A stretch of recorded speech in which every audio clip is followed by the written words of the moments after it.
thought Billy might be here. I'd been texting back and forth with him. Okay. Forget something.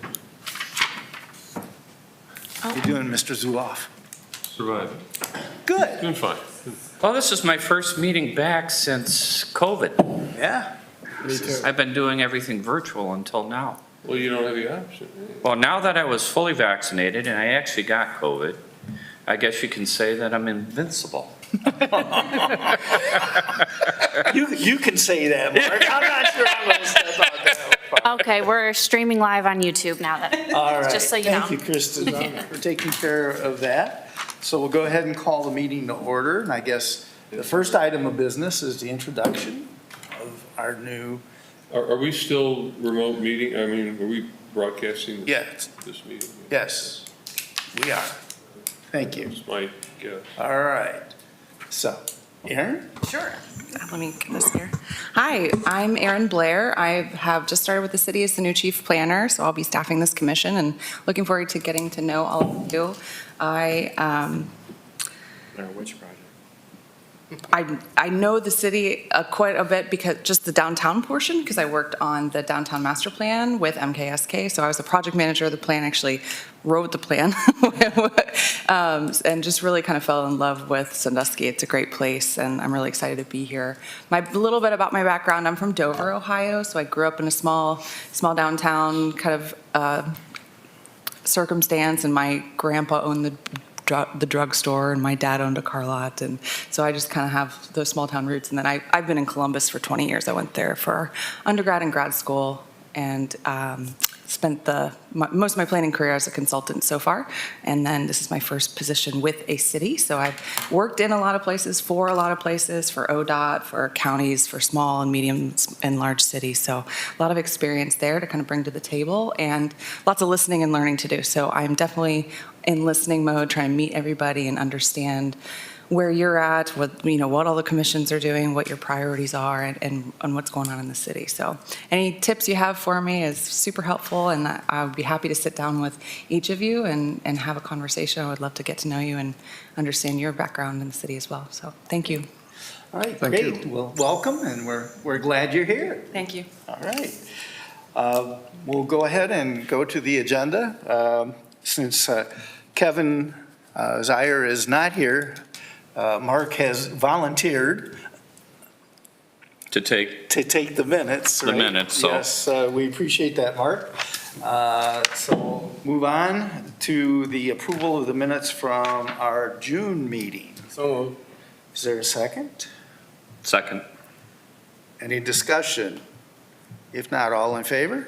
Aye. Opposed? Motion carries. All right, old business. So this is the part where we rely on city staff to give us updates. And again, our mission is to provide input and feedback, and to also be, eyes and ears out in the community and promoting out in the community. So just give you a little background, and many of the members here have been members of committees back. Kevin and Billy and I go back to the mid-'80s, I guess, with downtown waterfront development, and being with that committee, and then staying on as they had various commissions and studies done for the waterfront area. So, all right. So we'll turn it over to staff to give us updates on the various projects as listed. So Aaron Klein is on Teams, and I think he's going to take over and give you the updates.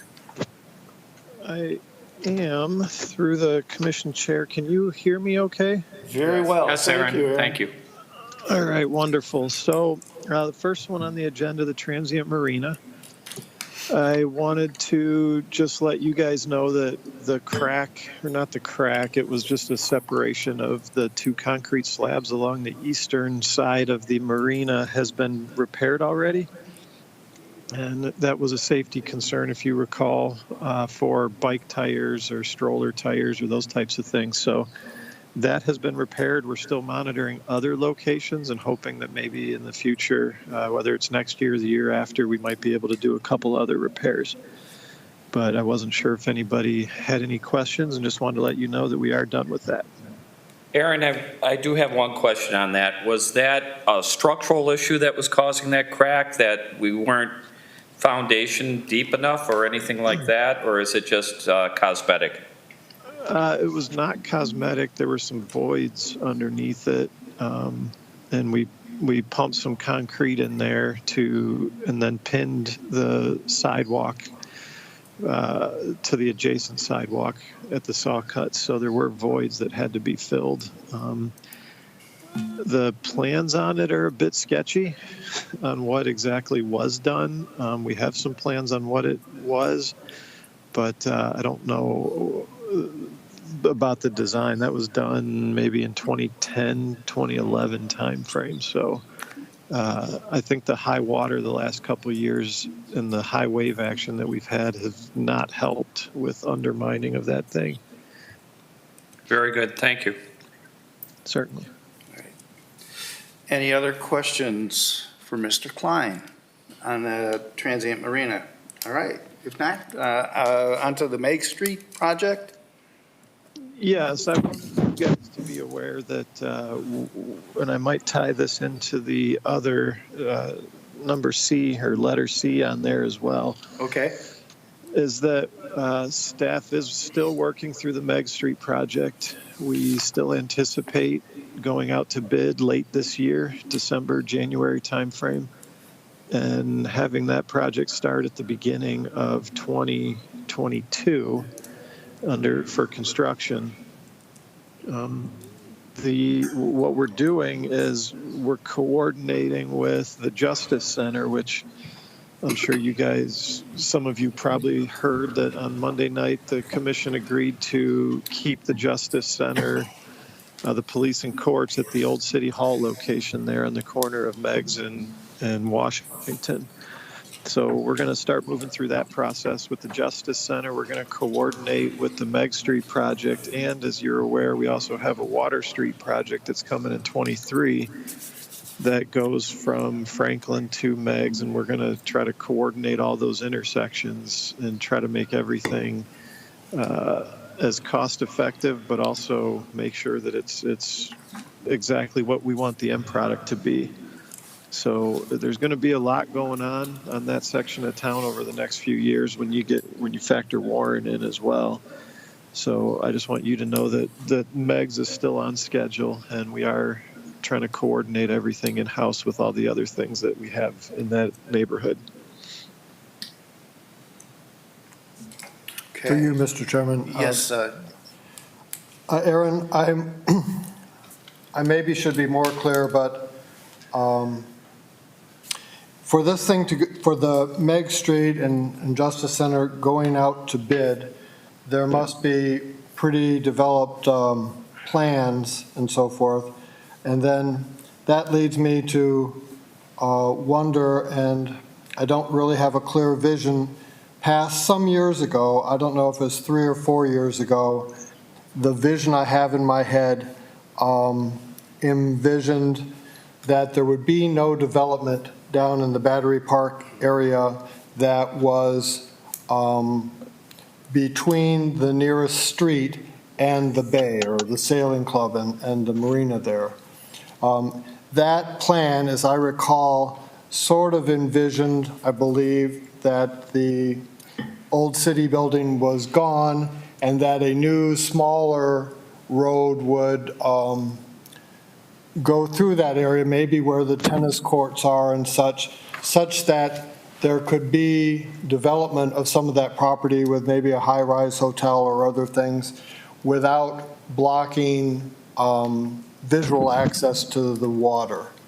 Now, if most of that stuff is true, there's probably some new plan of how to either put a road in there, or is there now a thought that there will just not be any building in the area that was the tennis courts and that parking lot and such? All right, so I think there's a lot of questions in there.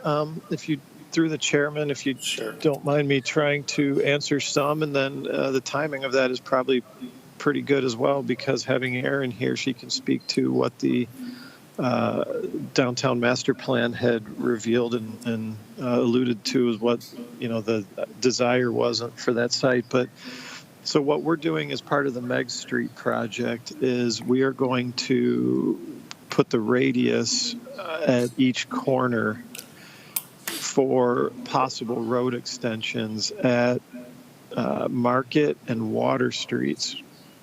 Washington, as you know, already goes through there. So we are going to just put the radius there. We're going to have the bike path go through those radii. We're going to have it go through those roads. We're just going to set it up so that future development can happen if it does. And we're setting it up based on the way that MKSK downtown master plan revealed what the desire was at that location. Could I interrupt and interject just a second? Because that's maybe part of my confusion. I think I recall when the master plan was approved, there was some objection to really out of the entire master plan, only that sheet, in that what that master plan envisioned was objected to, and I think it was Dennis then that instructed Eric to basically, go back and substitute that old sheet, that old plan for that sheet, because that particular item was specifically not approved as part of the master plan adoption. Is any of that ring? I would have to defer to Aaron on that one. Mr. Chairman, I might be able to help with it. Let's let Aaron answer first, and then we'll follow. Okay. Sure. Through the chair, my recollection of the request was to also add in the old plan that was previously envisioned in addition to the one that was shown. So it shows that there's options and that site is not yet concretely designed. So both of those were approved and adopted into the master plan document. And hence my concern about, what is that new design? I don't have a picture of it in my head. Yeah, my understanding of the core tenets of that is that there is continuous public access to the waterfront, which is very important, and sensitivity to the views of the water from the neighborhood, and any development that gets approved will make sure to adhere to those tenets. And so the way that the master plan addressed it was really to lay out those bullet points of the key principles to make sure the design you can refer back to, so that the adopted plan will follow those principles. Yeah, Mr. Chairman, Yes. Mr. Miller's recollection is pretty close. The draft that was first showed up at, I think, at Planning Commission had a new concept for Battery Park, and what happened was, without getting into objections and the he said, she said, is that basically it was decided that it would be more appropriate to use the master plan from Battery Park. There had been a master planning process for Battery Park, had option 1 and 2 on it. And so what was used instead for Battery Park was for the downtown plan was for Battery Park was one of those options. I believe it was option A, I don't remember. But, and Aaron, I agree with Aaron, is that one of the tenets of that Battery Park plan was the access to create a new road closer to the water, allowing for that ocean of parking lot to be developed without violating the principle of protecting those vistas from the street. So that would create a new street starting somewhere. The best concept, in my opinion, is starting at Washington Street, go in toward the pier, turn left behind the old City Hall, if the City Hall remains, follow the waterfront, and then rejoin the existing streets at Water Street, okay? And obviously, that's a master plan. The details can vary, but that principle, I think, is pretty important. And I would share a concern that I don't think that the current plan for the Justice Center, as it were, really incorporates that road going around there. And that's okay, it's very preliminary, but I think we have to make sure that we recommend that we stick to that principle, go around City Hall if it's going to stand. I think it's completely doable. The concept calls for adding parking in front of City Hall and some other parking. So there's plenty of room to get all the parking we need and still follow that principle of going around City Hall toward the water.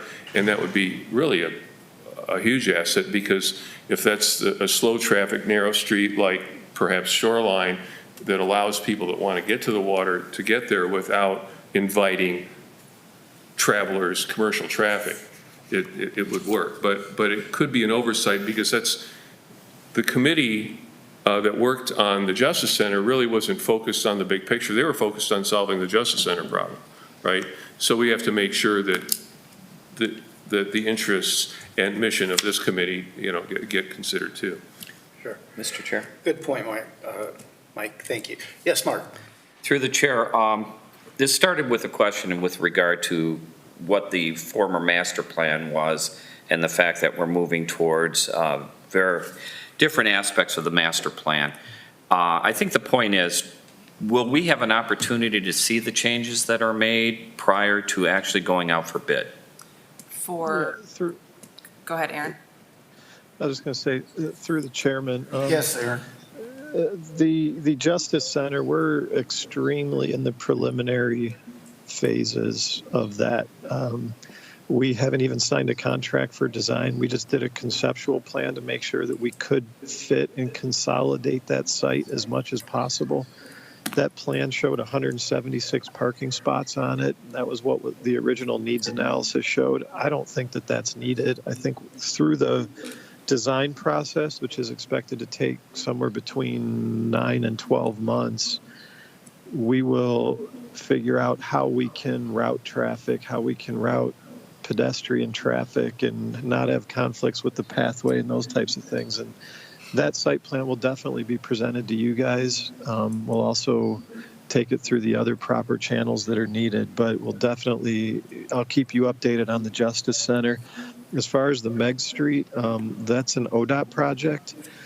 I think what my goal typically is on a project like this, where we have so many different things working together, is to be as specifically flexible as possible, which means that I'm trying to maintain as much flexibility for future options. So as you can imagine, the current location and entrance into Battery Park being mid-block is probably less ideal than an entrance, say, off of Water Street or off Market Street or Washington or wherever. So that, to me, closing that entrance, as an engineer, closing that entrance and putting these radii and making a main intersection at Water, Washington, and Market really allows for that flexibility for them to design the site. And even if, say, the road doesn't go through there in the future, and there's nothing in writing that is saying this is what will happen at that location. They're all plans and ideas and thoughts. And what we're doing is we're trying to give that flexibility for them in the future to do that. And those types of things, the ideas on Battery Park, once they do become formalized, I'm sure, and I can defer to Aaron on what the process might be if and when something happens out there. But the Justice Center would come through you guys. I don't see the Meg Street coming through you guys, because it's really just a road reconstruction, unless you want to see those plans before we put them out to bid. I don't have a problem doing that. I think that's a fair answer. Thank you, Aaron. Thank you.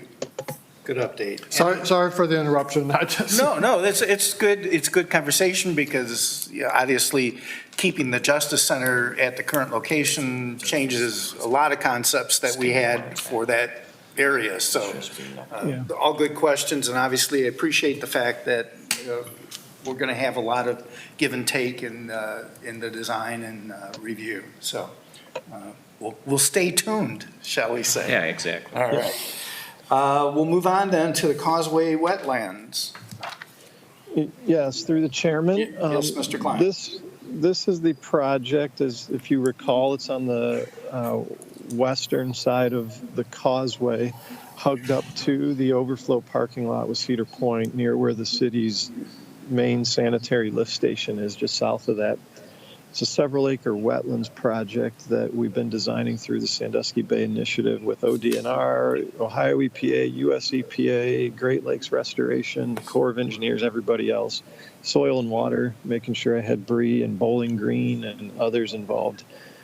We are to a point where I know you guys have heard about this for probably 5 years now, and we are on the first phase of Project Area 2 at that location.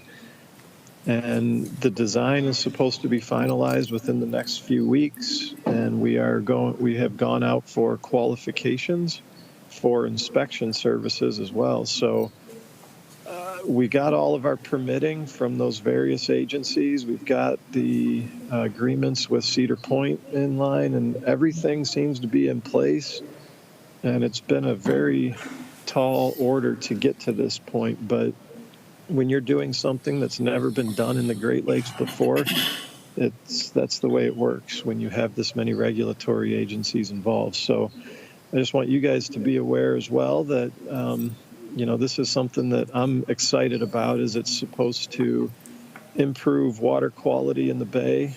It's also supposed to reduce the nutrient loading and improve aquatic habitat and wetlands habitat for birds and any other kind of wildlife in the area. So hopefully we can get started. Our goal is to get them started after Labor Day. They're only going to be allowed to work Monday through Thursday, with Friday as a half day until Halloween weekends is over. And then the goal is to have them completed so the Corps of Engineers can place their dredge material in their next dredging cycle in the spring. So. Excellent. Okay, any questions on that? No, just a comment. It's exciting to have that moving forward. I'm very, very pleased to look forward to seeing that develop. That's just going to be great. All right, good. All right, we'll move on to the Snusky Bay Pathway. Yes, sir. Through the chairman, the pathway and the landing are pretty much in the same position they're in every time I come to you, where we're working through the acquisition process. The fact that we kind of put that process on hold last year is getting it back to a slower start this year. I'm hoping to get the consultant that's doing the acquisition portion, which is the sub-consultant to EDG, to make this a priority in July and August. We're applying for funding through the RAISE program for about $18 million, somewhere in the $15 to $18 million range for the Sandusky Bay Pathway. That would certainly, if we do get awarded that certainly accelerates the project and allows us to do multiple phases rather than having to phase the remaining sections in. We're working with Marcy Captor's office and the federal government for approximately $4 million for the landing, and we're hoping to hear back on that within the next couple months as well. So if those two things get awarded, then we will be needing to move these projects a lot more quickly. But right now, we're still working through that acquisition and appraisal process with the various property owners, dealing with Hidden Harbor, the various homeowners out there, and Star Lanes and Cedar Point, and just everybody else along those corridors. So I don't have a ton to report, except that we're going for those grants. Okay. Any questions, David? This isn't really on the area of the pathway that you were talking about, but within the scope of pathway conversation, I did have the opportunity to ride the section between Toffs and where it ends out by Margaritaville.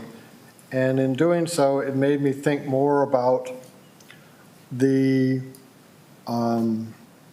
process or the design of the pathway between Toffs and where it currently leaves off on the west side of downtown.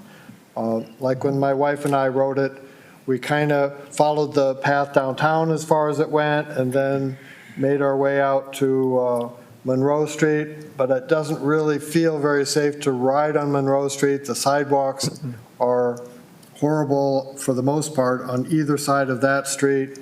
Coming home, we stayed on, I guess it's Tiffin Ave coming in, and there's a stretch that feels pretty dangerous between Toffs and where that curve is going to the overpass, where you can, go off into that quieter section.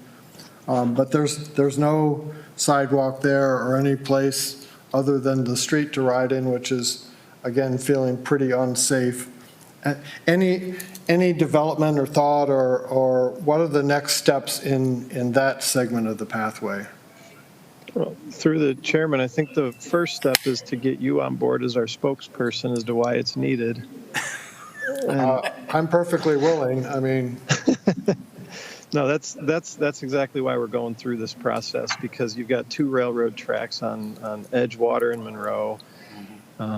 You've got the vehicles that there's parking on Monroe, but it's very tight to fit two vehicles passing each other. So I don't know how you're going to get a bike through there. So right now, the way that the plan is laid out is to head up the west side of Edgewater, along the north side of Monroe, and connect to Lyons Park.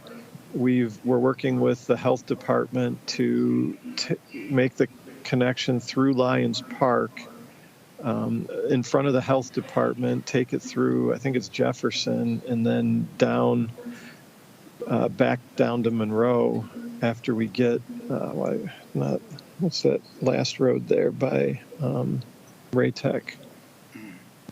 well, is there a way to get through back of King Street, back over toward King Yeah. Street? Because it's Yeah, like you run out of road there. There's nothing that connects. Right, and so we're working on how to get from Monroe to King. We're either going to run, or from Raytech to King, we're either going to take it all the way down Monroe or partially down Monroe and then up through some angled alleys and things like that. But we are going to weave through that neighborhood where Harrison and King and those other areas are to connect to Mills. It's just a matter of once we get to King and Monroe, is there a way to get through there to stay off of Monroe and as close to the waterfront as possible? We have a few ideas. Some of them involve the railroad, which you know how long that takes.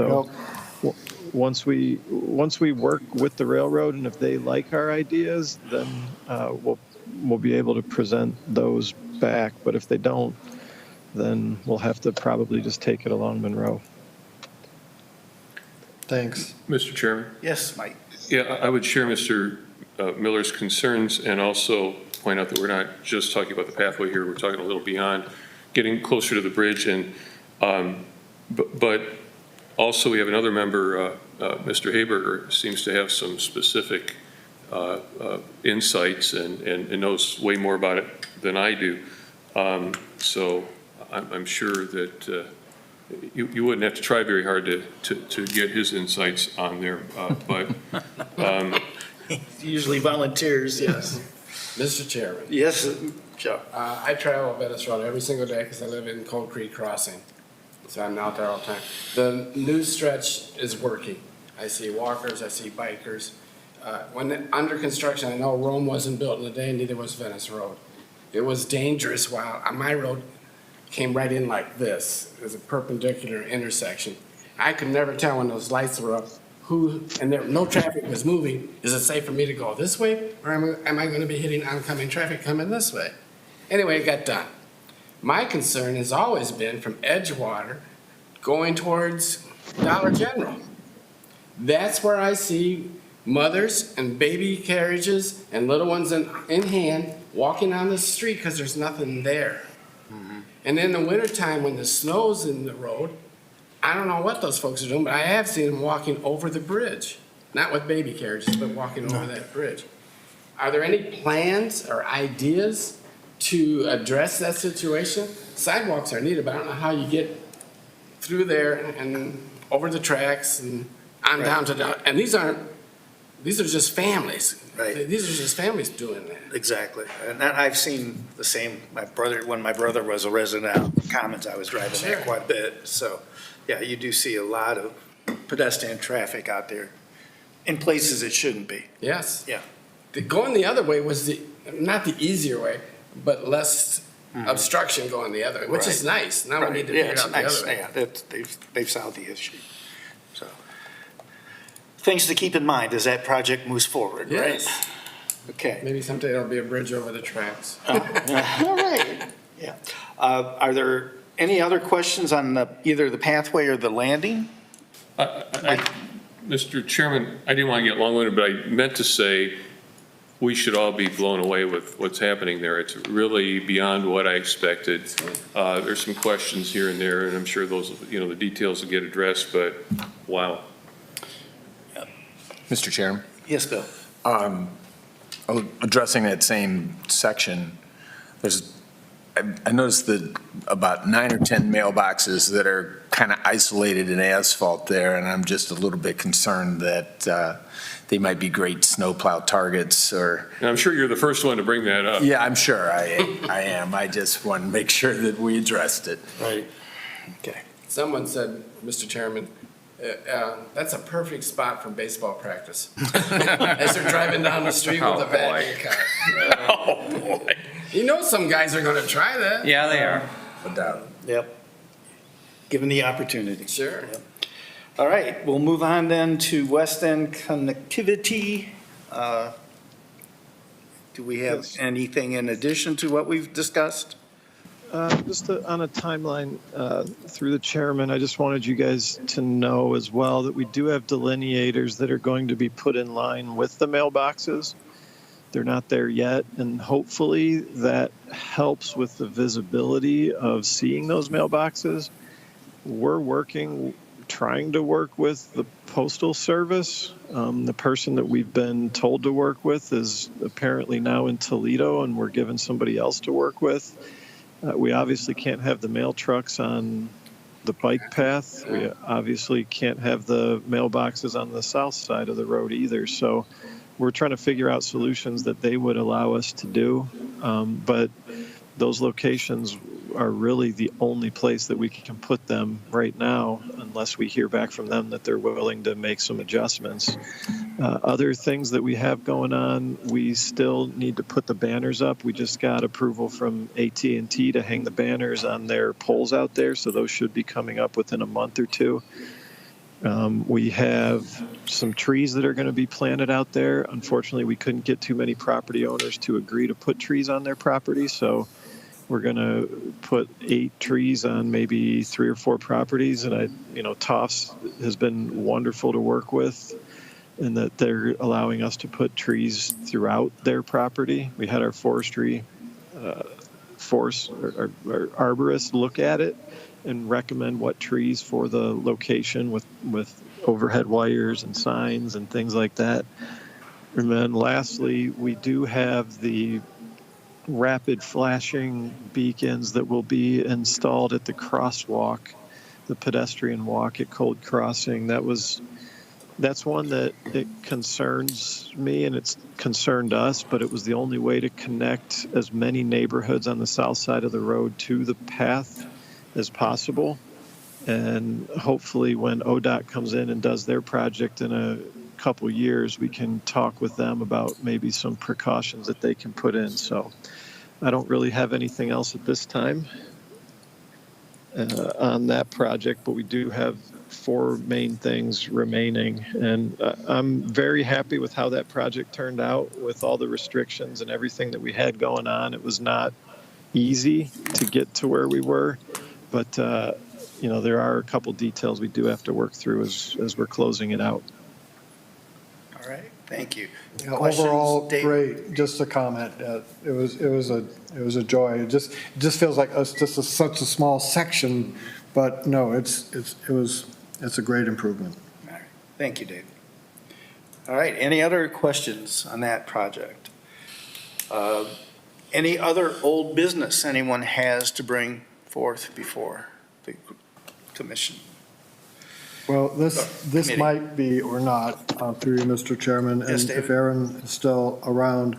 Talking about the wetland project made me kind of think about something that Friends of Pipe Creek and others have been working on. There's two different things. One, on the south side of Cleveland Road in back of the Cedar Point property, there's a wetland restoration initiative with floating wetlands and stuff going in there. And the prospect, I think, is that eventually that might be public access, public park going back into that property. And then between, on the Causeway, across from the hotel where there's that other Sandusky City Lift Station, sometimes referred to as the node, and where the pathway is supposed to cross over Pipe Creek.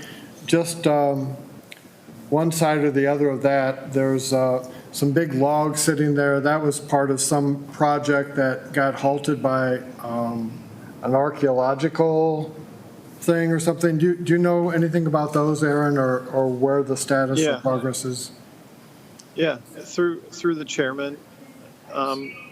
So the first project that you referred to, that one was actually evolved from the second project that you talked to. The restoration was supposed to be a shoreline restoration along Pipe Creek near and north of our lift station. Well, when they did some excavation and did a little bit of digging and found some archaeological artifacts there, the environmental agencies, I don't remember which one, and this was run through Bree at the Soil and Water District, and she's, as you all know, amazing and wonderful at doing this stuff. So she's relaying this information to me, and I wasn't involved at all, but she's wonderful to work with. So anyway, she was telling me that one of those agencies really was not willing to allow things to happen, and so then they decided, you know what, we know of other areas that really need cleaned, and that area that is south of the Cedar Point maintenance shop there on Cleveland Road was really a dump site, an old dump site, and they did an incredible job of fixing that up and cleaning that up. It is private property. Public is not to even get to it. So that was something that she was hoping maybe someday it could be a public park, but right now it's still private land that people are not allowed on. But I will confirm that the work that was done out there was absolutely amazing, and I'm always impressed at how Bree can do things on the budgets that she's given and the work that she does. Thank you. Mr. Chair. Yes, Mark. Just for clarification, the Cleveland Road, we're talking what I know as the Tracy Farm area. Is that correct? No, No? it's on the east side of Pipe Creek, and I think of the Tracy Farm as being on the west side of Pipe Creek. Okay. I was thinking of the amusement park where their maintenance shack is, or their building. Yeah, That being over towards the Tracy Farm. So I just want to make sure for the notes. yeah, it's just on the other side of Pipe Creek, I think. Okay. Thank you. You're talking on the west side of that property then? It would be on the west side of the Cedar Point maintenance property. It's south of the Cedar Point maintenance property. Okay. All right, thank you. All right. Any other old business? Any new business that anyone has? Okay, community input. We have no visitors. Mr. Harris, thank you for attending. Do you have any input?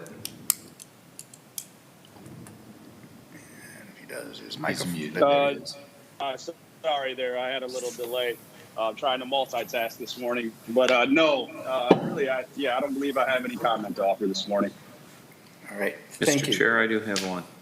Yes, I do want to say it feels good getting back together in person, per se, and feel good being here. Thank you all. would agree. But Mr. Chairman, I did have one. Yes, Mr. Zoll. I was kind of trying to think about how to formulate it. So relevant to the last thing Mr. Klein talked about, you know, we have opportunities to both reduce cost and improve our environment with what I call microhabitats. It's not my term, I'm sure Aaron knows what I'm talking about, but the idea is that, you know, not every fragment of land needs to either be mowed or converted to human use or developed, that there is huge value, especially in small wetlands, to just leave it alone. It costs less, it adds value, it's wildlife habitat, it's a lot cheaper to, you know, once a year pull out the occasional washing machine than it is to mow it every week. And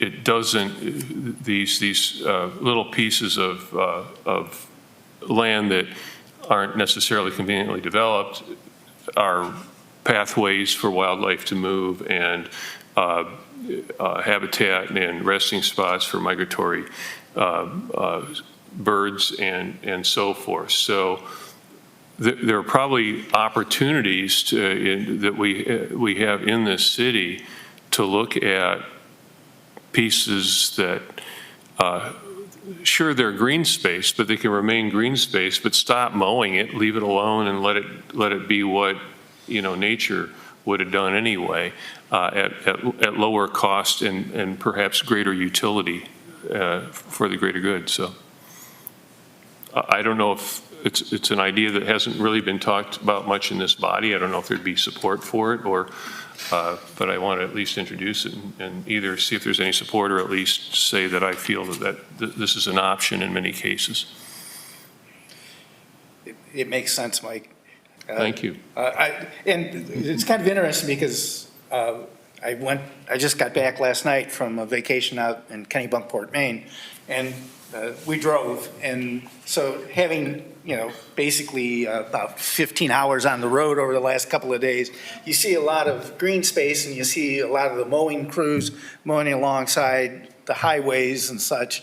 But then you see spots where they're doing the prairie flowers and that type of thing. And you say, that makes so much more sense to have that prairie rather than have the mowing, where it makes sense to do that. And so it just kind of rang a bell as you went on with your concept there. I saw your post on Facebook. I was jealous. I've never been up there. It's a beautiful area, and of course, the lobster's wonderful. So. All right, thank you. Are there any other items to bring forth before the committee today? Through the chair, may I just respond with a comment to Sure. Mr. Zoloff's comment? I just want to mention I've done quite a bit of parks and recreation planning with several different agencies, and I've seen some open space connectivity plans, and I've seen some really interesting ways of approaching green space. I was reminded of a story working with the city of New Albany with the maintenance crew and envisioning different spaces, and there was a whole conversation about low mow, no mow, and mow mow, because mow mow is when you mow it all the time, and low mow, you mow it a couple times a year, and no mow, you never mow it, and you let it go back to natural.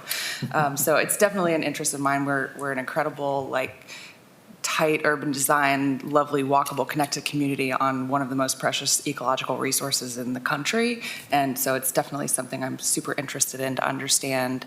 Part of my listening learning will be understanding what those conversations have been in the past, what the Parks and Recreation Department envisions for different types of this green spaces for the city. And so it's definitely on my radar. I just wanted to make that comment. So thank you. Through the chair. Yes. I would agree with you, Aaron. The one thing that we always have to be in mind of is that this is one of the largest marsh areas from here to Toledo that actually acts as a filter for the lake. So we have to take that into account whenever we do anything. So I agree with you. Thank you. All All right. Any other business? If not, thank you to Ms. Blair and Mr. Klein and Ms. Baroni for your assistance with the meeting today. Appreciate it, and everyone have a happy 4th of July weekend. Thank you. Thank you. All right. Do we need a There's motion to adjourn. Move to, okay, you got it. Joe got it. So Mark, we'll take you as the second. Second, all right. Thank you. How was Kennebunkport? Awesome. Where'd you stay up there? We stayed, we rented a house. I was gonna say, it's all right to let the grass grow.